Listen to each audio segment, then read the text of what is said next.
wonderful to have Roger Baird here today, but we've got to, folks, before we start, just give a moment's thought to Jerry Keaton. So much has been said about Jerry, and Colin Wells quite rightly said in his tribute to him on the website. He was a legend in the club, no doubt about it. But as far as we're concerned here in the Memories Group, Jerry was one of the three of us. There was Baird, Lawson, myself and Jerry in conjunction with Mary Stephen who got this all going. And Jerry was a huge power of strength to help push the Memories Group forward. So can you just take 5 seconds just to have a thought about Jerry?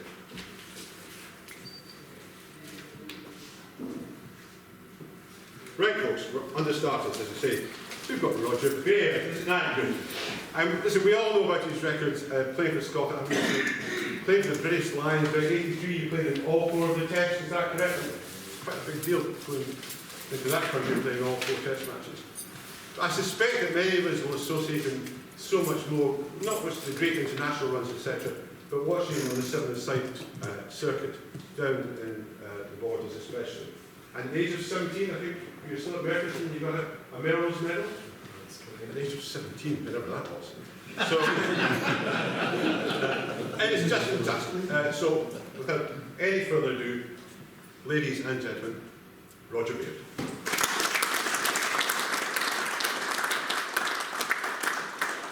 Thank you, Mike. And is that okay? Would you prefer me to use the mic, or is it better? No, that volume's absolutely fine. Is that okay? Thank you very much. Thank you. It's always great coming to things like this because people say all the best things about you. And they don't mention the fact that you don't have any tries for Scotland. I know you all know that. I was at a wooden spoon lunch on Friday at Marseille. It was a great affair. There was only, I think, about 80 people there. They raised £10,000. And Big Jim Hamilton he was the MC, and we had Tim Visser, who recently retired from playing rugby maybe about 3 years ago, and had quite a prolific try-scoring record for Scotland. I think he had 14 out of 33 games. You know, he was a big striker. And Kenny Logan was meant to be there, but couldn't make it. But Jim Hamilton actually said, when were you a Lion? I said, well, in 1983, he wasn't born then. Which, and he's been stopped for about 5 years, so anyway, but I thought I wasn't really too sure what to talk about today. I'll go through a wee bit of my career and maybe highlight some of the funnier moments. I started in the Borders. I went to St Mary's School in Melrose, and then I went to Merkerson. And as Mike said, I was very lucky to be in a great Kelso 7. We were just lucky. We had a lot of, with 6, 7, 8, 9, 10 guys that came together in a really small town in the Borders in Kelso, and the Sevens record that not just the sides that I played in, but for about 10 years, 12 years, I think in 14 Melrose finals, consecutive finals, Kelso were in 11 of them, and they won, I think, 7 or 8. And people like Andrew Kerr and Eric Paxton and Bob Hogarth, they have 7 Melrose medals, which is quite something. I think I've got 4, but they were quite exceptional. And we had great fun, and I always remember meeting my now wife at Hoyt Sevens, and we used to, the good-looking boys, the backs, used to tell the foreigners, no teeth, nae hair, just stay in the changing room.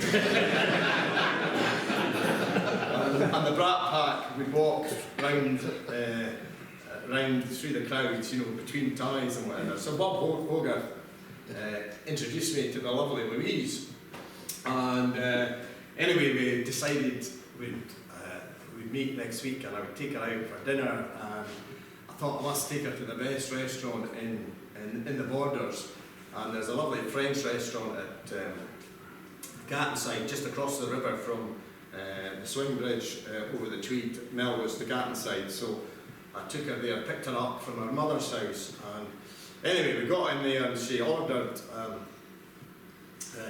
a lovely fish soup with saffron, which was at the most expensive end of the menu in there, and she had a glass of champagne with that, and then she ordered Chateaubriand, which you will know a Côte de Briand is for two, and she had ordered a 66 bottle of Pomerol to go with that. And I'm thinking I'd scraped up money from my mother and my father, and been working to save for this, but I was thinking it wasn't going to make it. And I said to her, "Does your mother feed you like this at home?" She says, "No, but she's not expecting a shark tonight."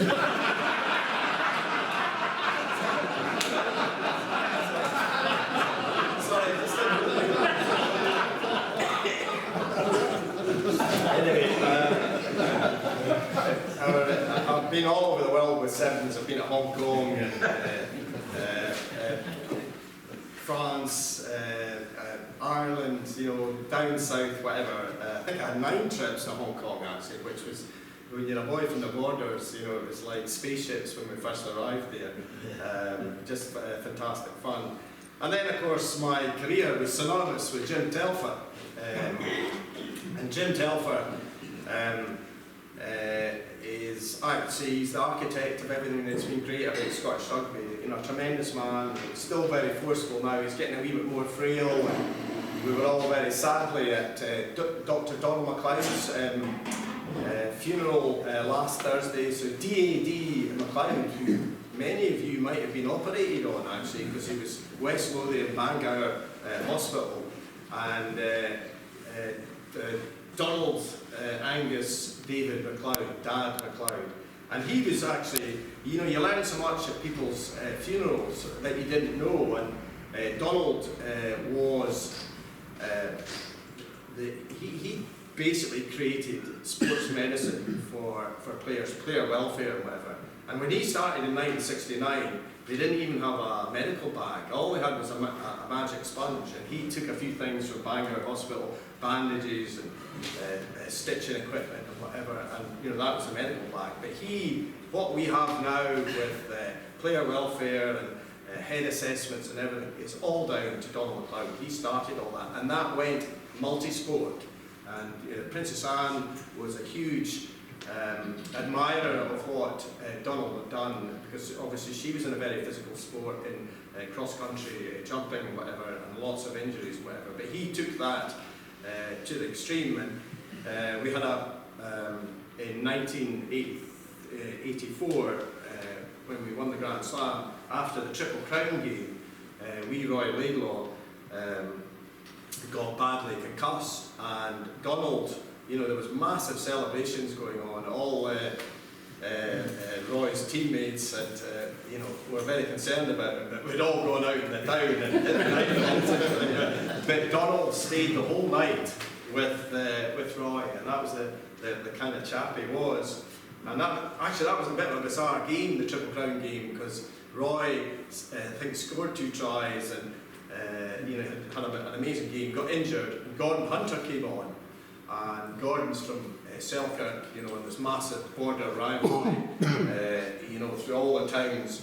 And as we were running off the pitch, Gordon collided with a fan who rather excitedly ran onto the pitch and fractured his cheekbone. So we all decided it was a galley bastard. Anyway, back to Telfer.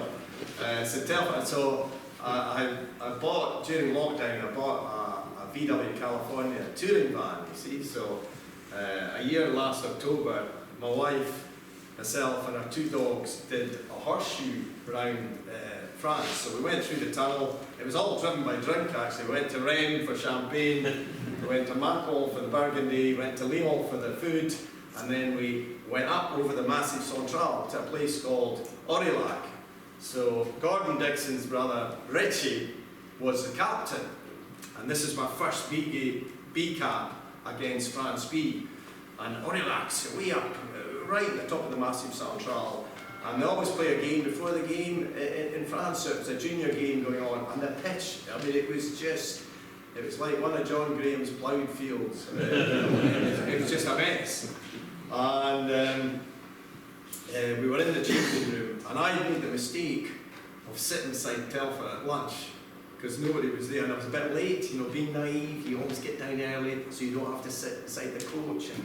So I sat beside Jim, and I thought, you know, you've had a good education, you better say something, you know, have some conversation here. So I said, Jim, you know, as a coach, do you get nervous? And he grunted and didn't say anything. And then we got into the change room, we're all sitting down, and you know, Telfer always erupted, he always took it a bit further.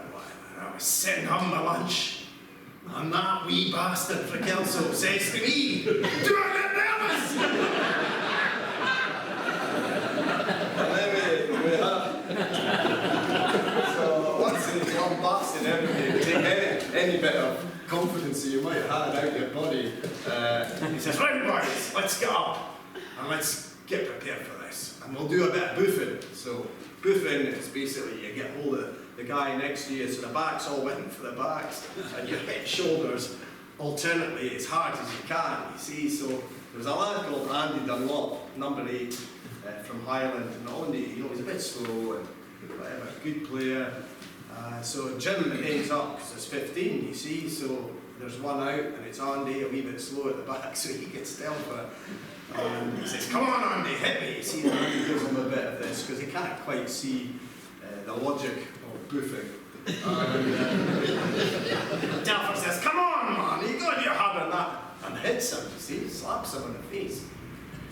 So, a wee bit harder from Andy. That's no good, hits him again, and then they tumbled into the shower area because Andy had lost it with Telfer. so something else that's international. Luckily about the coach and the number 8 are rolling about.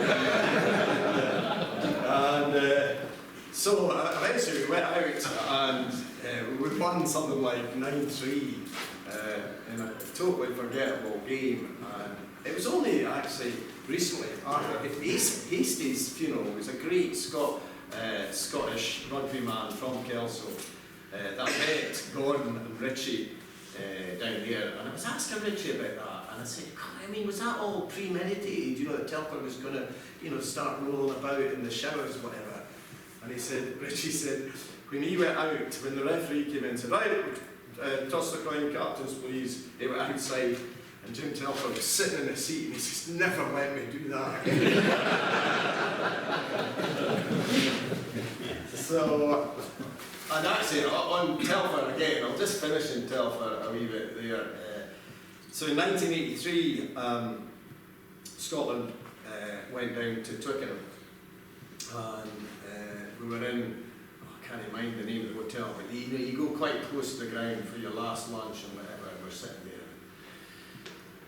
It was pretty tense, as you can imagine, and Telfer was an amazing strategist, you know, and he would get people and he'd get them on the right line and make them think about it. And you know, you go out there basically wanting to wipe any white shirt in front of you off the face of the earth.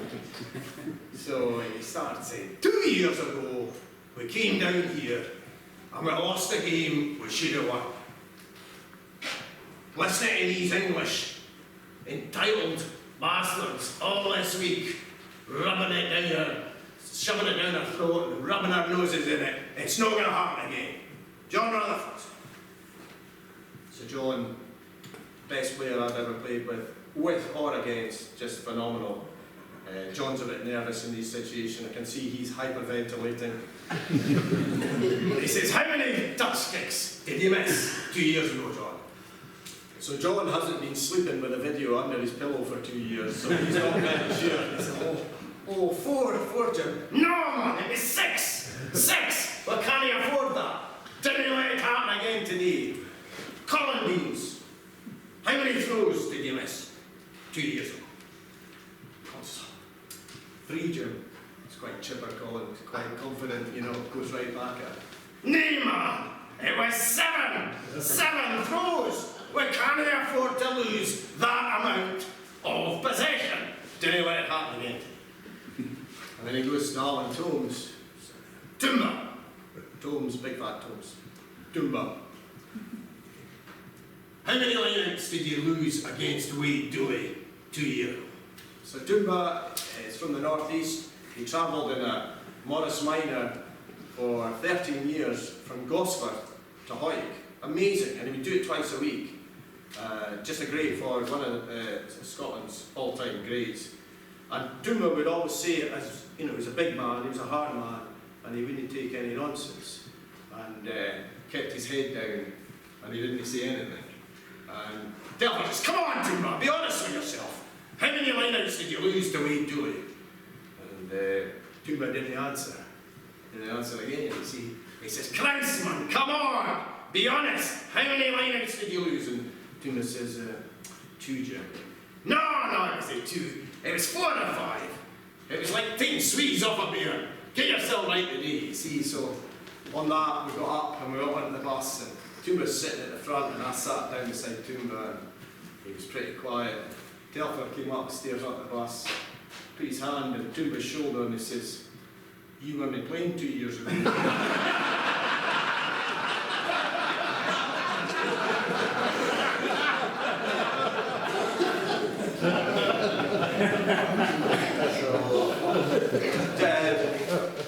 John Rutherford, as I've said, you know, the best player I've played with or against. Just phenomenal, and one of the nicest men you'd ever hope to meet. And his partner Roy, likewise, fantastic player. And of course, they were a great pair. And they wrote a book in the mid-80s, I think it was. And because we were still amateur, they couldn't take any of the proceeds. So I think the proceeds went to charity. But they've written a book anyway. So. In the Borders, they didn't let you get away with yourself. So Roy Laidlaw is walking down the street, and there's a worthy frigid walking down the other side. He says, Roy, enjoyed your book. Who wrote it for you? Roy goes back, glad you enjoyed it. Who read it to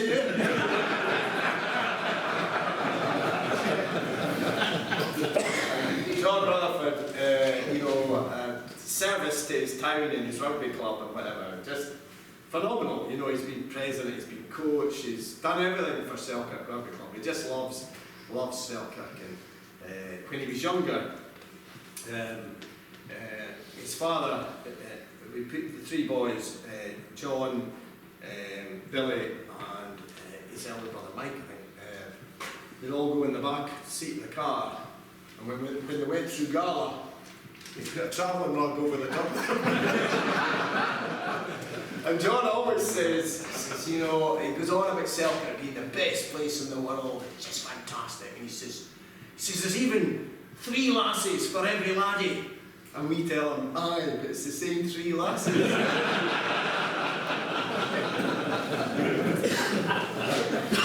I got into trouble actually about three years ago, whatever it was. I was speaking at Glasgow University, 150th dinner or whatever. And, it was a wee bit of a set-up, and I still believe that I didn't actually really offend anybody. There was just a lot of people, young people there, who wanted to be offended. And the president was a guy called Bobby Lowe, and it shows you how much things have changed, you know. And you know, we're in a very sort of woke era now, and Bobby Lowe is a very well-known gynaecologist from Glasgow, and indeed, as he said, he probably delivered half the room that evening, and there was 500 folk there. But he used to have a column in the Daily Record in the 1970s, which was entitled Bobby Lowe Down Below. So you think nowadays is just absolutely incredible. But I got into trouble and I was accused of being sexist for telling a joke about the captains, the 2 captains of the university teams. So there was a ladies' team and a boys' team, and Bobby always gave a free medical to the captains of the university teams at the start of each season. And the lady captain was a wee bit nervous about taking her clothes off. and she said to Bobby, "Be able to put my clothes?" And Bobby said, "Just put them on top of mine." which is an old sick married joke, you know. It's older than you buggers, I'll tell you. So who else? Jim Rennick, one of my favourite ever players, you know, just a fantastic guy. When I started with the South, and I loved playing for the South, it was just when I went in there, you know, you were regularly playing with 13, 14 internationals. In fact, I was the only player I didn't know. You know? We used to have an annual game against Ulster at Raven Hill, and we were over there, and Roy Laidlaw, got a knock. A cut had to go off for stitches, you see. So I was a schoolboy scrum half, so I said, I'll go into scrum half, chaps, don't worry. So I went into scrum half, and I thought, right, I'll just quick scrum, have a wee run down the blind side, you see. And they had a guy called Willie Anderson, big, well, he was playing at blind side flanker, and if Willie Anderson could have worn a boxing glove on his head, he would have been a world champion. And then David Irwin, who was a doctor, but a complete psychopath, he was playing on the left wing that day. Anyway, I put the ball in and had a wee deke down the blind side and got collared by Willie Anderson, and Davey Irwin came in, kneed me, and give me a right booting on the ground, you see it. And I got up and they'd ruffled my hair, torn my collar, you know, and scuffed my boots, and you know, I had a bit of blood coming out my nose, and I went across to the referee and said, "Ref, did you not see that? That was disgraceful. Did you not see that? What are you going to do about it?" He says, "Well, I'll tell you what I'm going to do. I'm going to give you a bit of advice. If I was you, I wouldn't be going down the blind side."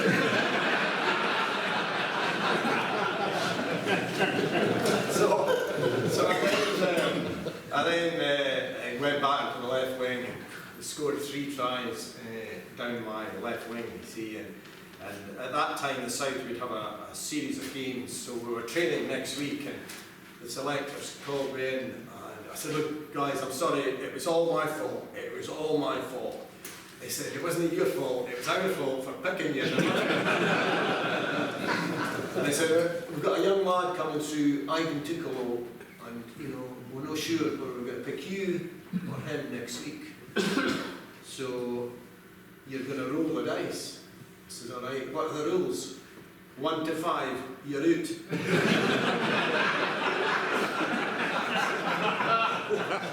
What happens if I throw a 6? You get another shot.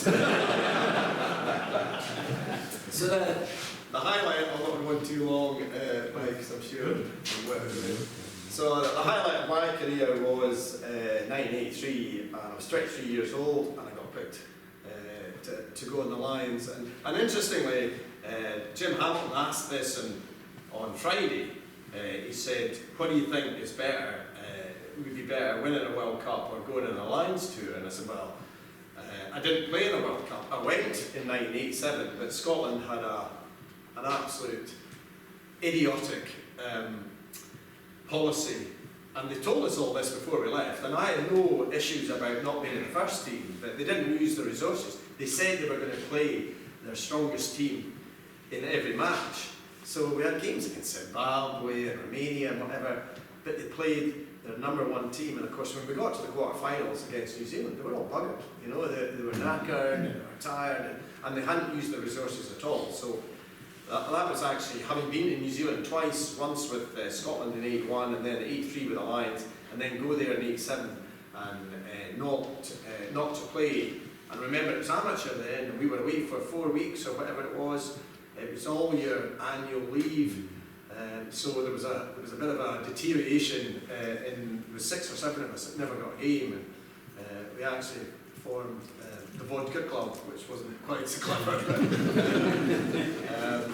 So back to Jim Hamilton saying, you know, a World Cup winner or a Lions, and he said that all the players that he'd spoken to, you know, the 2003 guys, from England and whatever, that the Lions was the very pinnacle of their career. And so, you know, I was extremely lucky. I might be a wee bit controversial here and say I kind of got things wrong a wee bit. I think Kieran Fitzgerald as captain, fair enough. That Colin Beans was probably the outstanding hooker, if not in the British Isles, in the world at the time. And I actually found this out last Six Nations. I golfed with Bill Bowman before the Calcutta Cup game, and I played in Bill Bowman's last game, which was a draw at Murrayfield, a 9-all draw in 1982, and Bill was only 29 then, and he was injured out of the game with concussion problems, with brain injury, and he was told not to play again. And his biggest regret was that he'd already captained one Lions tour, and he was a complete shoo-in to do the 83 tour. And I think that would have been made a massive, massive difference, because we had Willie John McBride, we had Kieran. It's a wee bit of an Irish mafia thing there, and I think, you know, it could have been handled better. Anyway, we were away for 3 months, 18 games. I think I played 12. I played all 4 tests. I was really lucky, and I just loved it. Actually, it was amazing. And you know, the New Zealand public are so knowledgeable. Even the girls knew far more about rugby than I did.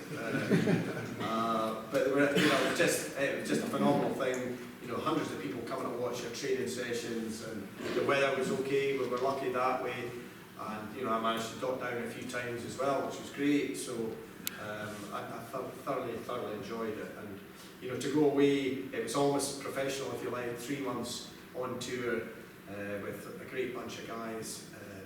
I was just very sorry that we had a great opportunity to win the first test.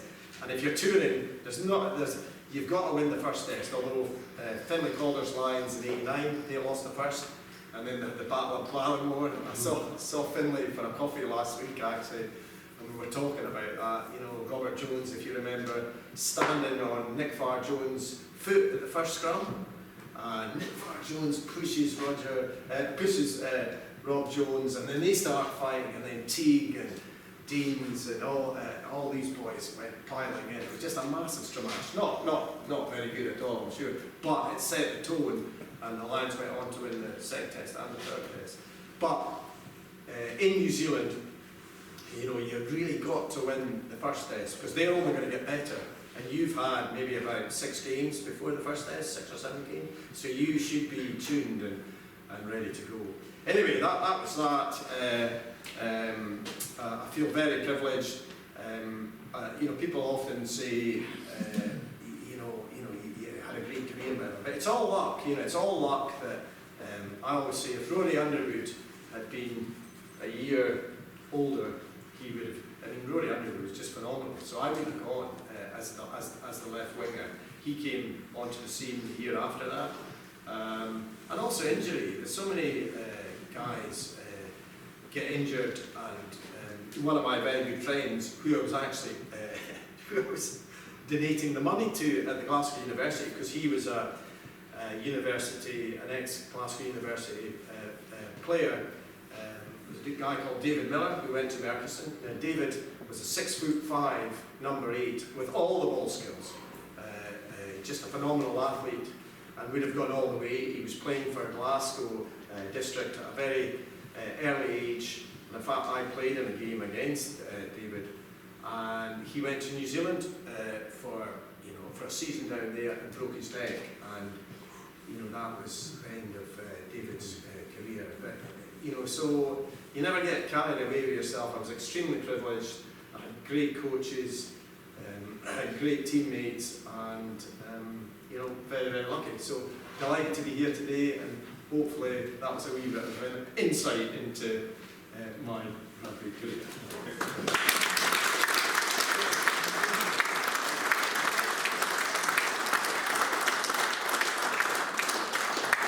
Now, ladies and gentlemen, we're going to start with teas and coffees as usual. Rogers.